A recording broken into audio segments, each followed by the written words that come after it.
Welcome back to Old School Sports and our Out of the Park Baseball 26 series, Rescue the Rockies. And the 2041 season finally about ready to get underway. Did get some interesting comments, as we often do, from the Worldwide Scouting Department to the last episode, and wanted to talk about a couple of points that came up. First one was from Ravenspawn3, and he brought up the fact that Jason House is much better defensively at second base than he is at third base, and he suggested pivoting him to that position. And I did end up doing that. House is only in the lineup against left-handed pitching.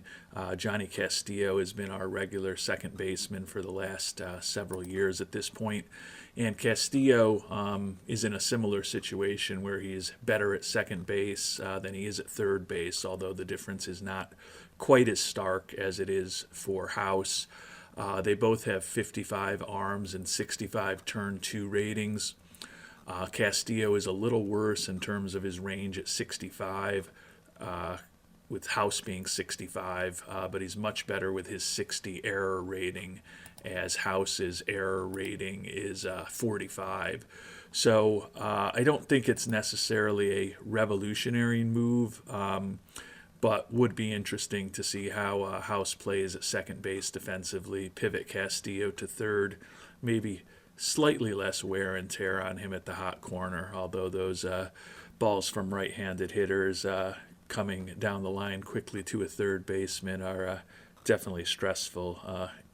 From the very limited experience I had playing at third base before my coaches and I realized that was a very poor idea for me to be there.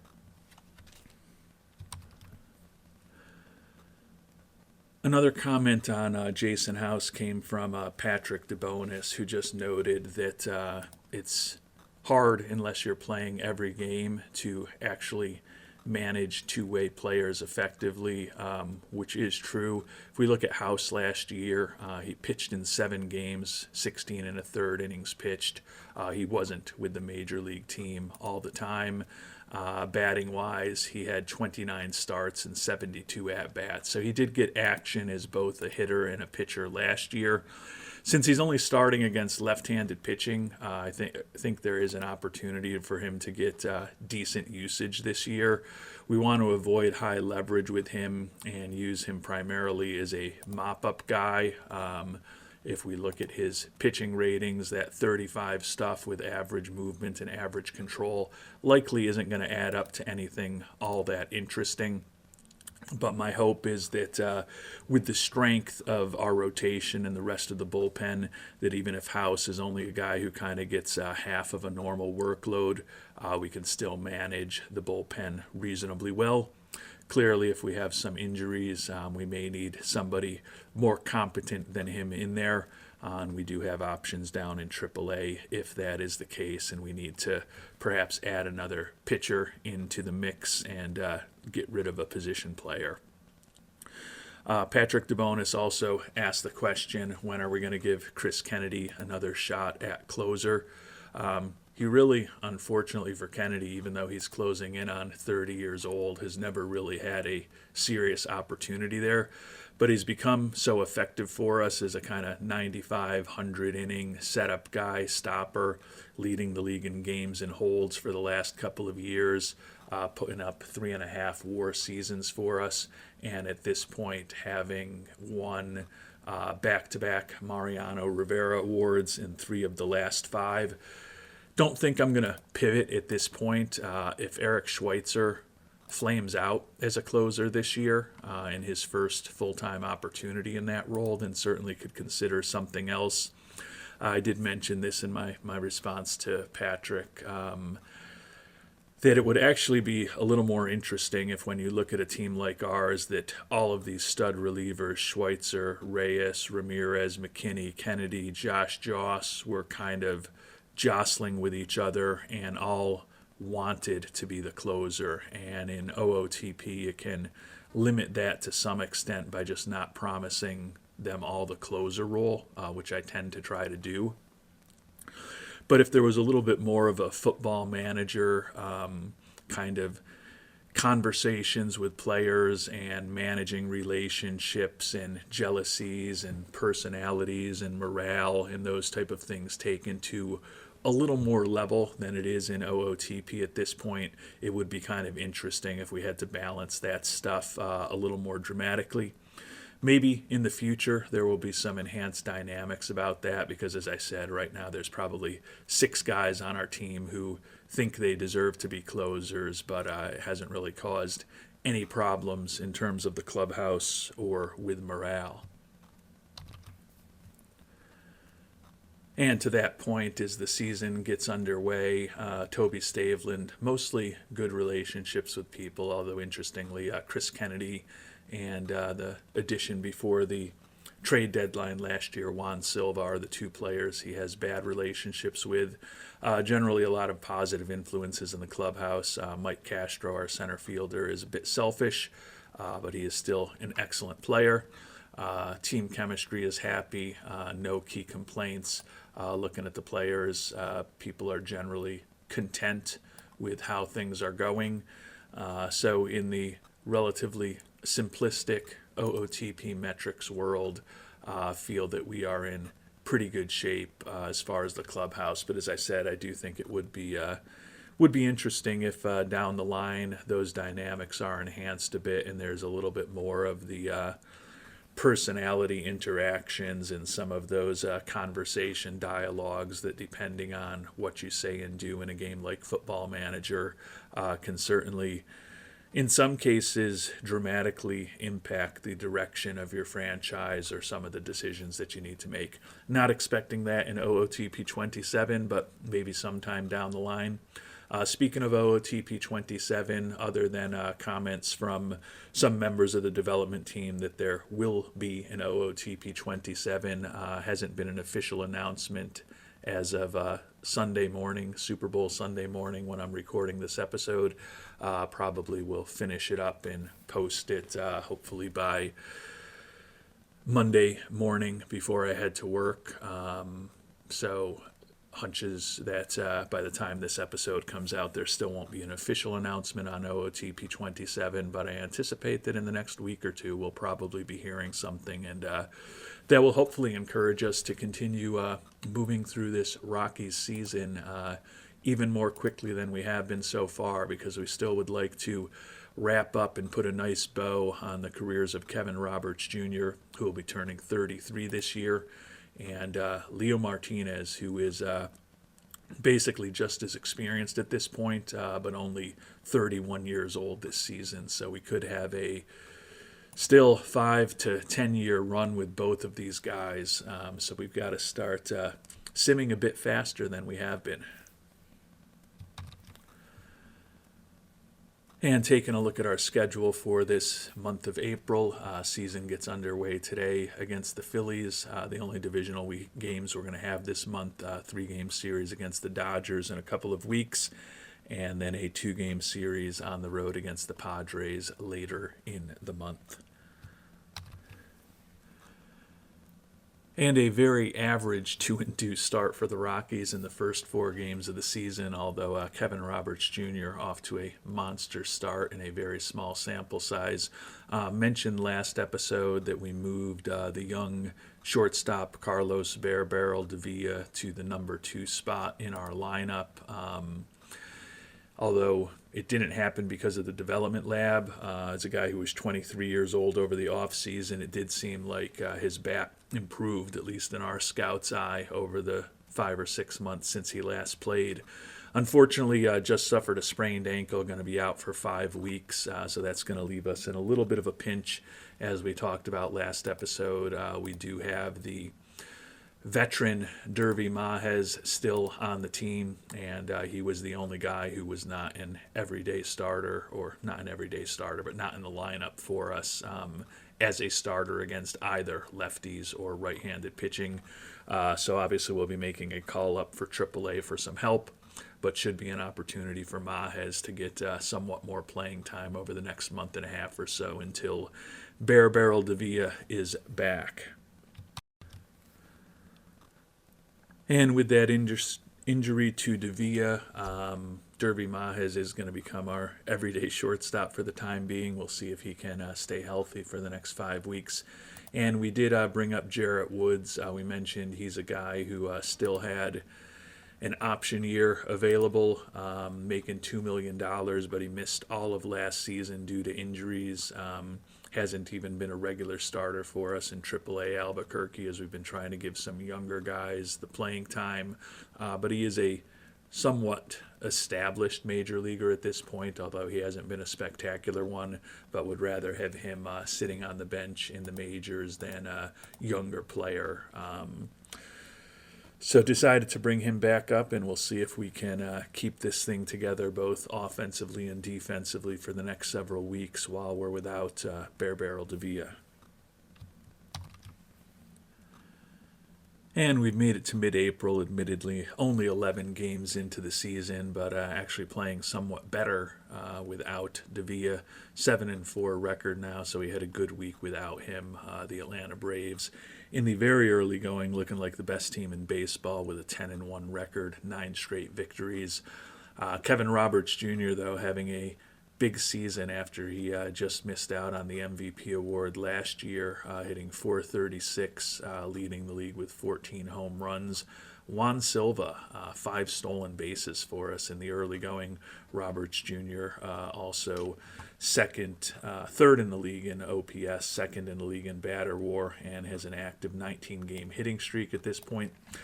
Pitching-wise, Leo Martinez tied for second in the league with 20 strikeouts, admittedly in the very early going.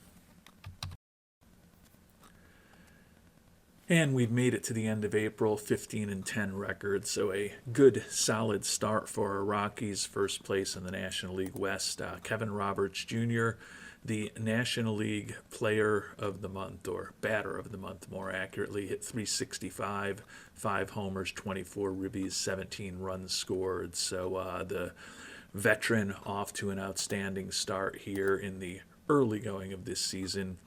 2 games up on the Giants, the Dodgers, and the Padres in the division, as every team in our National League West has a winning record 1 month into the season. As I noted, we've only played 6 games against the division, so as we play more games against our divisional rivals over the course of the year, my hunch is that will not remain the case. The Baltimore Orioles at 17-8 are your best team in the American League, and the Braves still playing some fantastic baseball, 20-5 record. They're a full 5 games ahead of us for the best record in the NL. As you can see, Roberts Jr.'s name is, as expected, all over the leaderboard. Leo Martinez tied for second in the league in pitcher WAR. A perhaps somewhat too early look at the team statistics, our 15-10 record, right in line with Pythagorean expectations. We rank second in the National League in runs scored a month into the season. You can see first or second in many of the primary hitting categories, 6th in homers, 5th in walks, and 6th in strikeouts. Base running information is interesting. Second in the league in steals, but 14th in base running. Solid defensive team, 5th in defensive efficiency and 1st in zone rating. And the pitching staff, above average, but not as good as we've gotten used to it being, 6th in the league in runs allowed. Starters ERA ranks 10th right now. So hopefully we'll get some better pitching in the coming weeks. Very quick look at the starters. Martinez and Russell doing their jobs as our 1 and 2 starters. Jesse Hoffmeister, Bernie Barrera, and Mike Witherspoon have been struggling a bit. Witherspoon, diagnosis pending, unfortunately, so hopefully that won't be a significant issue. Pending back injury, only went 22 pitches yesterday before he got pulled. We'll see whether the young left-hander needs some time on the IL. Speaking of the injured list, we'll check in quickly on Carlos Davia. Looks like he's still a week or 2 away at this point, so hopefully we'll be back in the not too distant future.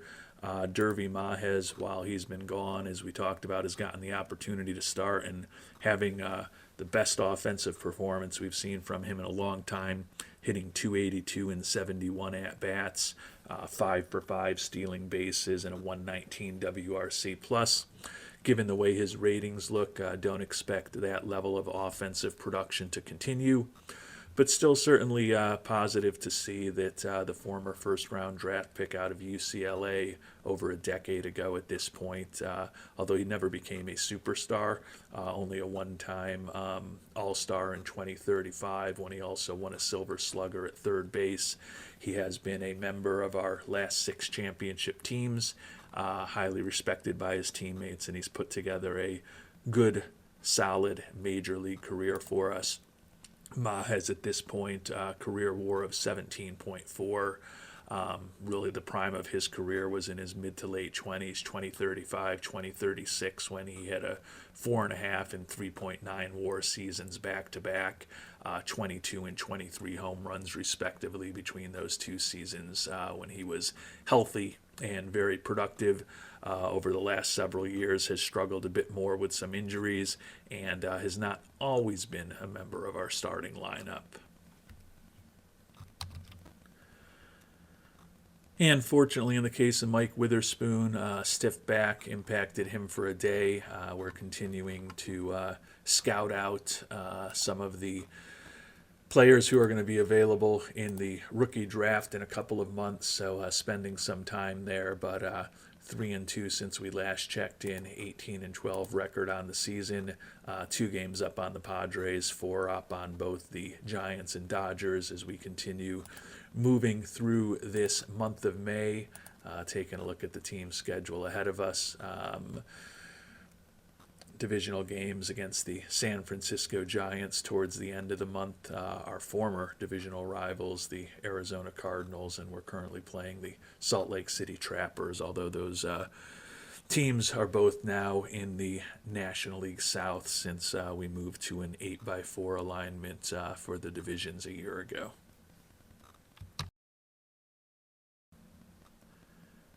And we've simmed ahead another 5 days. Carlos Barrel de Villa ready to come off of the injured list, so that's a positive there. We also continue to be playing exactly 600 ball every time we check in, so obviously we've gone 3-2 since the last time we talked. We'll be sending Jarrett Woods back down to make space for de Villa. He went 5 for 20 with a couple of doubles and a homer, so he was close to a league average offensive player for us, basically replacement level when all was said and done. Certainly could see him again before the season is over, but we're going to bring the youngster right back up and put him right back in the lineup. Hopefully de Villa can remain healthy the rest of the way here in 2041. And we've made it through another month. No real significant new injuries to report, just some day-to-day stuff over the course of the month and a couple of minor suspensions of a few games for fights that our players were involved in, but nothing material. And some good news, Bobby England, former 12th round pick who we think could still be a useful starter for us, recovering quicker than expected from that torn meniscus that he suffered during spring training. So he should be ready to begin his season in about a month, which will be a week ahead of schedule. So some positive news there. We have fallen just below a 600 winning percentage, although if we win our first game here in the month of June, we'll be right there.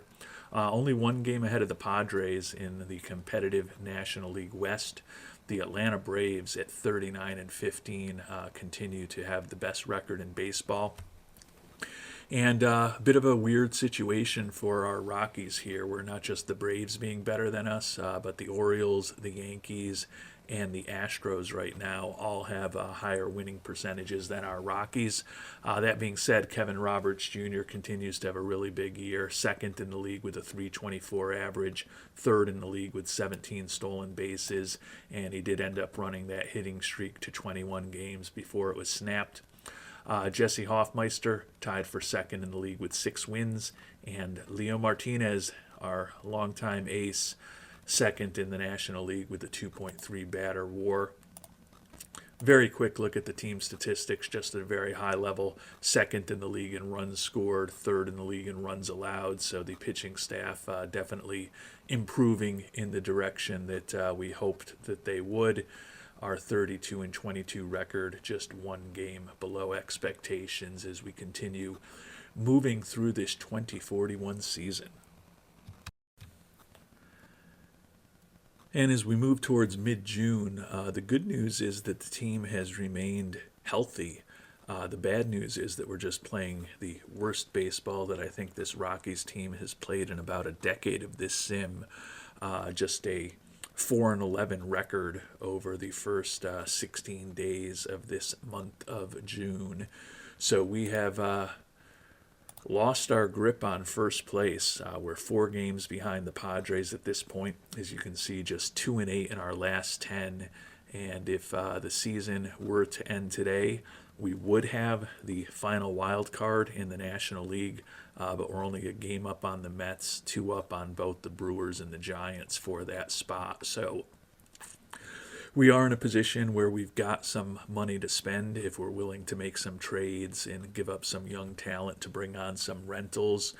36-33, obviously 69 games into the season, so we'll be over the next week or two heading towards the midway point of the season and doing our mid-season roster review before we finish up this episode, and maybe somewhat more for us to think about and consider this year than there have been in recent years, given our very poor performance of late. And of course, shortly after I said the good news was that we hadn't had any injuries, Jason House, the two-way player, going to be out with a strained back for the next couple of weeks. So we'll send him down to AAA. We'll likely pivot Derby Mahez back into the starting lineup and then make a call to AAA. I said we'd put House in AAA. I think I meant, obviously, that we'd put him on the IL. As a pitcher this year, he's been pretty productive, 3.25 ERA over 36 innings pitched. So he's been going about 2.5 innings every time we've used him. So as a mop-up guy and a long reliever, looks like we're using him reasonably well. However, when you look at some of the secondary numbers, not striking out a ton of batters, and his FIP minus and Sierra certainly not impressive. He's actually been below a replacement level pitcher. Given his ratings, that's honestly not a shock. With the bat, though, he has been very productive for us this year, playing primarily against left-handed pitching, hitting .297 with 6 doubles, 4 homers, and 14 ribbies in 111 at-bats, 119 WRC plus, and close to a win above replacement. So given that profile of his, we expect him to rake against left-handed pitching, and he's been doing a pretty good job of that thus far here in 2041. Obviously, he's going to be out for the next couple of weeks, though. And with the fact that we could move Mahez right into the starting lineup against left-handed pitchers, and we were down to 12 guys who could pitch for us with the departure of House, we decided to bring up a pitcher instead. David Guadron started 14 games for us this year in AAA. Mentioned last episode that given that he still had minor league options this year, and Jeff Colson didn't, that was a key factor in Guadron going down to AAA. 4-6 record with a 5.38 ERA, although he has been above replacement level. He'll join us as another lefty out of the bullpen, primarily working in a long relief role for us. And I did mention at the start of the episode that we had pivoted Jason House to playing second base, primarily against left-handed pitching on the advice and thoughts of Raven Spawn 3, just to look at what he's done there thus far. Certainly been good, 1.9 zone rating, 1.081 defensive efficiency, range factor of just over 4 at second base for House. You can see he's obviously also played a decent amount of pitcher, and he has also played first base, third base, and shortstop at one point or another this season. And comparing him to Johnny Castillo, who's been our second baseman against right-handed pitching, zone rating a little lower, or range a little lower, and zone rating and defensive efficiency all a bit lower for Castillo. I don't know if the numbers are stark enough to be statistically significant, but thus far certainly looks like House has played a little bit better than Castillo at second base. Castillo has played 11 games for us at third this year, basically been pretty close to a league average defender there. As we know with Castillo, his primary reason to be in the lineup is his bat. And when we get to the mid-season in about 10 games or so, we will check in and see how his season is going. He's in the first year of that front-loaded extension we signed him to, bought out some arbitration-eligible years and free agent years, knowing that we had some extra money in the budget this year. So hopefully that will pay off for us, not just this season, but into the medium term as well. And another day, another injury to an infielder. This time we'll clearly be looking to the minor leagues for help. First baseman, third baseman John Jefferson, 24-year-old former 8th round pick who's fragile physically, missed more than half of last season with an injury. Plantar fasciitis going to keep him out for a couple of weeks. Not nearly as productive this year as he was in his abbreviated rookie season, hitting .230 over 243 at-bats, 11 doubles, 1 triple, and 5 home runs. On-base percentage barely above 300, OPS plus and WRC plus both 78. Basically been a replacement level player this year, so a bit disappointing offensive performance from Jefferson so far. He'll get the next couple of weeks on the IL, and we'll make a call to AAA to hopefully find someone to replace him and perhaps be a bit more productive offensively.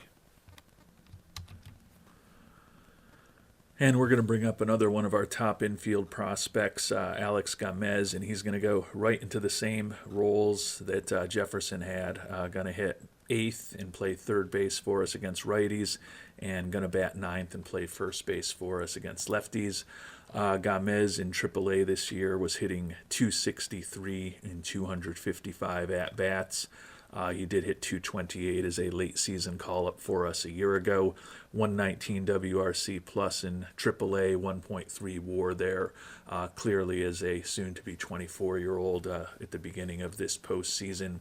Doesn't have a lot left to prove at that level. Been caught in a little bit of a numbers game for us this year. But it'll be good to see what the number 28 prospect in baseball can do with regular playing time in Colorado over the next couple of weeks. And Simd had a few more days, another injury, this one fortunately somewhat less serious. Kevin Roberts Jr. going to be out for the next 5 days with an oblique strain, so we're just going to bench him to ensure that if he's feeling a little better earlier, we don't push things with that injury. 42 and 38 records, so still just barely above 500 as this month of June has been very rough for our Rockies. 80 games into the season, haven't gotten the official mid-year review yet, would expect it in the next couple of days. As I mentioned, we do have about $19 million to potentially bring on some contracts if we decide that's the right path, but we'll dig in a little more deeply shortly to figure out whether it's just been bad luck or whether there's something that's more systemically damaged or broken with this team that we really need to address. And we've made it to July 1st, 84 games into the season with a 43 and 39 record, so certainly not the level of excellence we've become used to with this Rockies team. Mid-season review of goals, still have a ton of games left, and we've got to get this team back into the playoffs.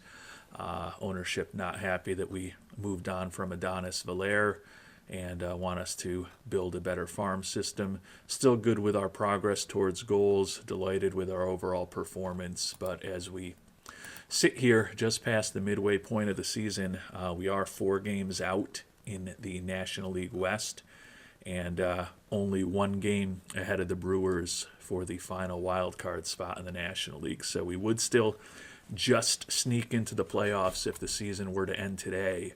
But definitely has not been the start to the season we were hoping for, driven, of course, by that horrible month of June that we'll talk about shortly. The only pitcher or position player we have anywhere on the leaderboards at this point is Leo Martinez, who ranks third in the National League in pitcher WAR. And before we review our roster in more depth, dig into the team statistics, our 43-39 record is 3 games worse than Pythagorean expectations, although we haven't been great and we're not expected to be great based on how we've performed. We should be doing better than what we've done. We were well above average in both April and May, but again, not great in either of those months, and unfortunately 11-17 winning percentage of below 400 in the recently completed month of June. The offense has definitely slipped back. We're now tied for 7th in runs scored, middle of the league. So the offense, which had been early in the year among the best in the league in most categories, is now pretty middle of the pack in most offensive categories. Only exceptions being walks, where we rank 3rd, strikeouts 4th, and stolen bases 1st. Defensive efficiency down to 10th, although we're still 2nd in zone rating. Runs allowed 4th in the National League, so the pitching staff still doing a good, solid job. One of the better pitching staffs in the National League, but certainly have a lot to think about as we consider this team and this roster at the midway point in the season. Pitching-wise, Leo Martinez 6-5 with a 4.05 ERA. We did talk about the fact that his WAR still ranks 3rd in the National League, 71 FIP minus. His SIERA is almost a run better than his ERA. His BABIP has crept up to 296 this year. Still a good, solid season for him. And looking at the ratings, no reason to not think he can remain a very effective pitcher for us. Bob Russell 5-4 with a 3.88 ERA for us, 1.3 WAR on the season. So not quite as good as he's been over the last couple of years. You can see the ERA has ticked up a bit, the WHIP definitely a lot higher, and the BABIP materially higher than previous years, but still remains a pretty productive major league pitcher. Jesse Hoffmeister arguably has been the best of our starters, 8-5 record with a 3.26 ERA, striking out over 10 batters per 9 innings. He's put up a 1.5 WAR for us on the season. Bernie Barrera, who we moved to the 4th starter this year when we promoted Hoffmeister up to number 3, struggling, 5-6 record with an ERA of over 6. That being said, his SIERA is 2.5 runs better than his actual ERA. His FIP minus, not good, but still respectable. Close to a win above replacement, but at this point, the now 30-year-old Barrera looks like a 4th or 5th starter, so it's good that we have him in that 4th starter role. Player option on him for next season. So we gave him that 2-year extension a couple of years ago with a 3rd-year option, and with his declining performance this year, it looks like the timing on that might work out reasonably well. Mike Witherspoon, healthy again, but the record only 2-5 this year with a 4.81 ERA, so traditional metrics, a much worse season for him than his rookie year. But his FIP minus is actually down. His SIERA is down by over a run, and he's already put up a 1.2 WAR this year after a 1.7 WAR last season. So still hopeful that Witherspoon will remain a productive starter for us, and could certainly move into a 4th starter role next year if we move on from Bernie Barrera. The bullpen has generally been pretty good. Eric Schweitzer, his first chance to be an everyday closer for us, 20 saves in 29 games. 1-4 record, certainly an issue. 2.96 ERA. He's been slightly above replacement level on the season for us. Has given up 5 home runs in 27 1/3 innings pitched. 14-6 shutdown to meltdown ratio. Similar ratio to what he put up a year ago. Chris Kennedy has pitched 43 innings for us out of the bullpen with a 2.72 earned run average, almost 12 strikeouts per 9 inning, and a WAR of close to 1. So not as dominant as he's been these last couple years, but still a very productive reliever for us. New addition Roberto Ramirez has a 2.19 ERA, striking out almost 14 batters per 9 innings in a WAR of 1. So the lefty who we traded for this past offseason has done pretty much well we could have hoped, is a very productive arm in our bullpen. And Jason McKinney, lefty for us, has been much more active in terms of his usage. 56 and a third innings pitched just at the midway point of the season. Already has pitched more innings than he did for us a year ago. The ERA up to 3.83, but a 1.8 WAR for him. So pretty good season, even though some of the traditional metrics don't look quite as strong. Melvin Reyes having an outstanding year for us. He's kind of a poor year, great year kind of guy, and fortunately he's on the great year mode right now. 1.48 ERA over 30 and a third innings pitched with a WAR of close to 1, a sparkling 50 FIP minus. Josh Joss has probably been one of our top 6 relievers who's been the most disappointing this year. His ERA has ballooned by almost 3 compared to a year ago to 4.71. Only 21 innings pitched, still been slightly above replacement level. When we look at his skill set, no reason to not expect that he could be more productive in the second half of the year than he has been. David Guadron, mentioned we brought him back up when we put House on the IL a week or two ago. He has not been good, but a very small sample size. 4 hits allowed in 2 1/3 innings and allowed a couple of earned runs in that small sample size. And Jeff Colson, who made the roster over Guadron coming out of spring training because he was out of options, putting together another solid year for us as a long and middle reliever. 3.52 ERA over the 30 and 2/3 innings that he's pitched. So as I think about the pitching staff, if there was a top-line starter potentially available, that's always something that could be interesting, but don't feel like there's a ton that we really need to do at this point. Taking a quick look at the trading block to start framing in some of the more potentially realistic options that there might be. Some familiar relievers, our former closer Adonis Valère, who's making a ton of money with the Phillies this year. Sugunano Shimada, the international free agent from several years ago, also on the trade block by the Cubs. Yun Hamasaki, another international free agent from recent vintage, out with a partially torn UCL, so not going to be trading for him. Brian Norton is, ratings-wise, the highest regarded starter out there according to our scout. Definitely a more than competent back of the rotation type of starter. Depending on your team, he could certainly be a top of the rotation type of starter, but we're fortunate enough that he wouldn't need to be that for us. In the final year of his contract, heading into free agency, making an amount that we could definitely afford. We'll check in and see what the Mariners are looking for. I'm guessing it will be a relatively high demand. And you can see they want one of the top players on our team or one of the top prospects in the organization to trade straight up for a rental of Norton.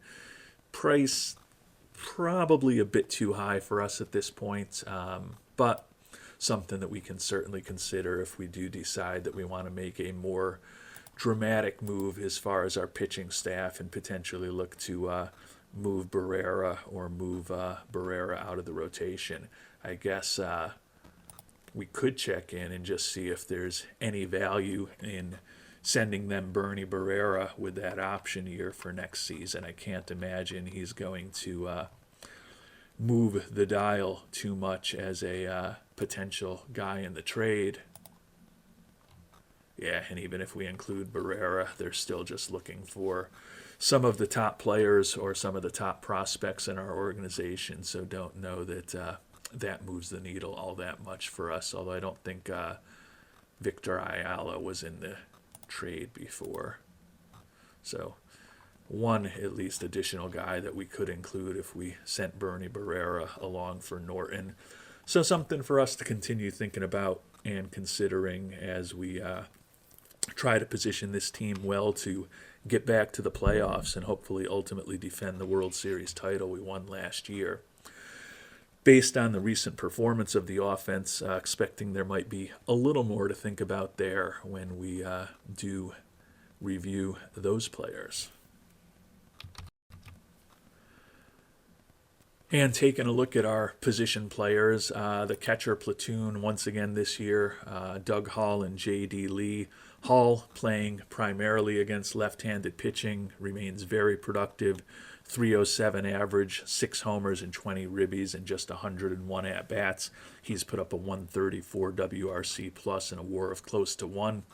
Definitely overpaid, making almost $12 million in his final arbitration eligible year with us. But as we talked about when we decided to bring him back, we knew we were going to have extra money this year in all probability, and felt that the platoon that we had at catcher was pretty solid. J.D. Lee, now closing in on 34 years old. Unfortunately, seems like the regression may be real with him. Just a 223 average and 193 at-bats this year. 69 WRC plus. He's barely been replacement level. Looking at his ratings, still certainly more productive against right-handed pitching against left-handed pitching. Would argue that hopefully he can improve those numbers going forward. Taking a look at the batting splits, he has been more productive against righties than lefties, but only 10 at-bats against lefties. So at least Toby Staveland and the coaching staff have been using him the way that we'd want. The issue with J.D. Lee, he's got a player option for $18 million for next year. So he could certainly be someone, if we could move on from him and upgrade at catcher, definitely something to consider. We probably don't want him to opt into that contract with the way he's performing. It's certainly a possibility. Not expecting that there's going to be much, if any, interest in J.D. Lee with the money that he's making. And as expected, no one offering a penny in return. If we were willing to just eat 80% of his contract, which I don't know that I'm actually willing to do, there is a decent level of interest there. So options to get out of his deal, but particularly with the fact that it's got that player option for next year that we'd also be on the hook for if he opted in. Don't know that retaining a huge chunk of his contract and moving on from him is the right move for us, but it's definitely something we need to think about. Turning to our infielders, Juan Silva playing first base and DH for us against right-handed pitching, primarily designated hitter. Just a .197 average with 6 homers and 27 ribbies. He is 13 for 13 stealing bases, but he's been a win below replacement level, just a 57 WRC plus. He has been a borderline disaster since we picked him up as a rental from the Giants. 2-year rental, admittedly, or a year and a half rental most accurately. But you look at his ratings, and we still think he should be a productive major league hitter against right-handed pitching. But unfortunately, that just hasn't happened. Hitting a .191 against righties this year with a 49 WRC plus, given that he really doesn't offer anything defensively. If he's not hitting, pretty hard to justify playing a guy who steals some bases but doesn't hit, doesn't field, and is fragile physically as a first baseman or a designated hitter. So moving on from Silva is something to consider. And of course, when the team gets healthier, if we like how guys like Gamez are playing and we want to bring John Jefferson back to the lineup, might be something where we don't even necessarily need to make a trade. or other than potentially trading Silva away or waiving and DFAing him, might be able to upgrade by just shuffling the players that are currently in our organization with a guy like Silva. Ted Slade has been our DH against left-handed pitching this year. 203 average with 3 homers and 11 ribbies in 79 at-bats. Certainly not as productive as we would have hoped, but that 88 WRC plus still looks very good compared to what we've gotten from Silva. Slade is a guy who should be a monster, at least in terms of hitting home runs against left-handed pitching. Taking a look at his splits on the season, he's actually got more home runs against right-handed pitching and fewer at-bats. So sometimes things just don't make sense. Slade is cheap, but similar to Silva, not really special defensively, although he's at least competent at first base. Tend to think we'll probably keep him around, or more likely to keep him around than Silva, just given his age and better defense. But a lot to think about with the poor performance of our designated hitter, first base types thus far this year. Johnny Castillo, unfortunately, seems like he's settling in as kind of a 240-ish kind of a hitter, and he was much better than that the first 3 years of his career.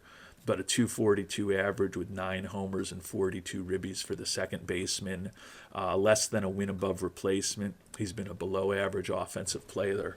So certainly not earning the $30 million that we're paying him this year. As I mentioned, was a somewhat front-loaded contract, given that we knew we'd have excess money in the budget this year with the fact we weren't going to be big players in free agency. If you remember, Castillo got off to a very slow start last year and then rebounded significantly in the second half. Have to hope that he'll follow a similar pattern this year. Alex Gomez, who we only recently brought up, 4 for his first 15 this year with a couple of solo home runs and a couple of doubles. Every hit he's had has been an extra base hit. So a WRC plus of over 200. Again, we could decide to keep Gomez up if we decide to move on from Silva, and might be able to upgrade without even doing anything in the trade market. Carlos Barrel Davila, healthy and well now after missing about a month and a half with that injury earlier in the year. 246 average, but ultimately has been a league average offensive player, so he's made some improvements this year. Definitely a higher slugging percentage, more extra base hits from him, with league average offensive production and a really solid glove as a shortstop. Put up a 1.4 WAR for us. Davila certainly among the least of our problems, I think, as we consider our everyday players. And Dervi Mahez, who's now starting at third base for us against left-handed pitching with the injury to Jefferson and the other injury to House. Also obviously started at shortstop for us earlier in this episode when we were without Davila. So he's started 43 of the 57 games that he's played for us this year, hitting 255 now, so he's slowed down from that strong start. But a 92 WRC plus, a WAR of close to 1, with good and versatile defense, a good presence in the clubhouse, and good work on the base paths. If he continues to be a slightly below average major league hitter, still definitely some value in Dervi Mahez. So could we try to upgrade from J.D. Lee? Maybe, but again, trading him is going to be a somewhat painful process. Could we try to upgrade from the likes of Juan Silva and Ted Slade? Definitely, but I think that, as I talked about, the upgrades to them could be just bringing Jason House and John Jefferson back, perhaps instead of making a trade in the trade market. But still have our outfielders to talk about before we've got a fulsome view of what the position players look like for us here in 2041. And turning to those outfielders, Eric Mokeen is our starting left fielder against right-handed pitching, hitting 286 with 12 homers, 37 ribbies, and 252 at-bats. 8 for 8 on the base paths, 117 WRC plus, 1.2 WAR. O'Keen, definitely not a superstar, but he has been a pretty consistently productive player for us, playing primarily against right-handed pitching in the 3 years since we picked him up in that trade with the Braves. Mike Castro has become our everyday center fielder this year. His personality traits continue to be somewhat negative. 248 average for him this year, does have 13 doubles and 12 home runs and 294 at-bats, also 21 out of 24 stealing bases, and he's walked 45 times, so his on-base percentage is over 100 points higher than his batting average. Ultimately has put up a 111 WRC plus and a 2.3 WAR for us. Looking at his fielding statistics in center field, 5.4 zone rating, 1.042 defensive efficiency. His arm is a little bit below average for whatever reason, which is surprising considering that he's expected to have a significantly above average arm in the outfield. Not as great as peak Anthony Pack defensively, but certainly more than acceptable thus far. Ron Davis, a guy we signed to a minor league contract that became a major league contract worth $2.7 million when he made the roster coming out of spring training. 245 average with 8 homers and 28 ribbies and 233 at-bats. Been a league average offensive player, put up a WAR of close to 1 for us. Davis is a guy we could use in center field in a pinch if we needed to, although that's certainly not optimal. He's typically been our DH against right-handed pitching and has been respectable, albeit not spectacular. Phil Dingwell, the former first-round pick, now wrecked physically, plays primarily against left-handed pitching, hitting .263 with 5 homers and 18 ribbies in 118 at-bats. Been a slightly above average offensive player, basically been slightly above replacement level. Another guy who could play center field for us in a pinch.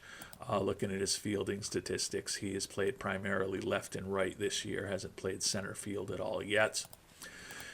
And last but not least, Kevin Roberts Jr. still out for another couple days with that oblique strain. 310 batting average with 12 homers and 48 ribbies, 49 runs scored midway through the season. So we'll finish the year with just below 100 runs scored and just below 100 ribbies if he keeps up this pace and remains healthy. Has stolen 24 bases in 28 attempts, walked 43 times, so his on-base percentage is over 400 once again, OPS over 900.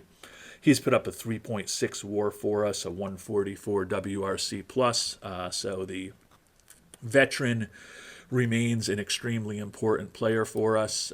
In the second to last season of that 12-year contract, we signed him when he was just a young pup and a prospect, and he's certainly worked out well for us.